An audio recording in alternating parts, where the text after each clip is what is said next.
திமுக தேர்தலுக்கு முன்பு அவர்கள் தேர்தல் அறிக்கையிலே அவர்கள் எலெக்ஷன் மேனிஃபெஸ்டோவில் கொடுத்த வாக்குறுதிகள் 505 வாக்குறுதிகள். அதில் அவர்கள் முழுமையாக நிறைவேற்றப்பட்ட வாக்குறுதிகள் 66, அறகுறையாக நிறைவேற்றப்பட்ட வாக்குறுதிகள் 66. அதுவும் ஆக நிறைவேற்றப்படாத வாக்குறுதிகள் 373.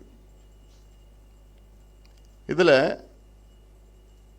தொடர்ந்து முதலமைச்சர் ஸ்டாலின் அவர்கள் ஏன் நேற்று முன்தினம் திமுக 98 விழுக்காடு வாக்குறுதிகளை நாங்கள் நிறைவேற்றி விட்டோம் என்று ஒரு பொய்யை மீண்டும் மீண்டும் கோயபெல்ஸ் பிரச்சாரம் போன்று சொல்லிக் கொண்டிருக்கின்றார்கள். 98 விழுக்காடு, ஒரு நாளில் 90ன்னு சொல்றாரு, ஒரு நாளில் 100ன்னு சொல்லிட்டாரு. எப்படிதான் 100ன்னு சொல்றாரு? ஒரு முதலமைச்சர் பேச்சு அதெல்லாம். அமைச்சர்கள் சில அமைச்சர்கள் 110. இதெல்லாம் ஏதாவது தமிழ்நாட்டு மக்கள் என்ன அவ்வளோ ஏமாளிகளா? ஆக கிட்டத்தட்ட 439 வாக்குறுதிகளை நிறைவேற்றாத திமுக அரசு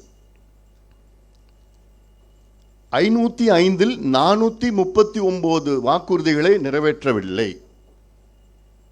இதில் பர்சன்டேஜ்னு பார்த்தீங்கன்னா கிட்டத்தட்ட அவர்கள் நிறைவேற்றியது 12.94%. 12.94%.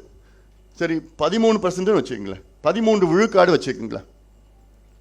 ஆக 87 விழுக்காடு வாக்குறுதிகள் திமுக நிறைவேற்றவில்லை. இது ஆதாரபூர்வமாக இதில் இருக்கிறது. இதற்கு நாங்கள் எங்கே வேணாலும் நான் வரேன் விவாதம் செய்வதற்கு. பொது மேடையில் முதலமைச்சர் வரட்டும், அவருக்கு நேரம் இல்லைன்னா யாராவது துணையோ வரட்டும், இணை வரட்டும், வேறு அந்த அமைச்சர்கள் வரட்டும், அதிகாரிகள் வரட்டும், கட்சிக்காரங்க யாரோன்னா வாங்க, நான் வரேன். நான் நீங்கள் நிறைவேற்றாத வாக்குறுதிகளை பற்றி விவாதம் செய்வதற்கு நான் தயாராக இருக்கிறேன். எந்த மேடைக்குன்னா நான் வரேன். நான்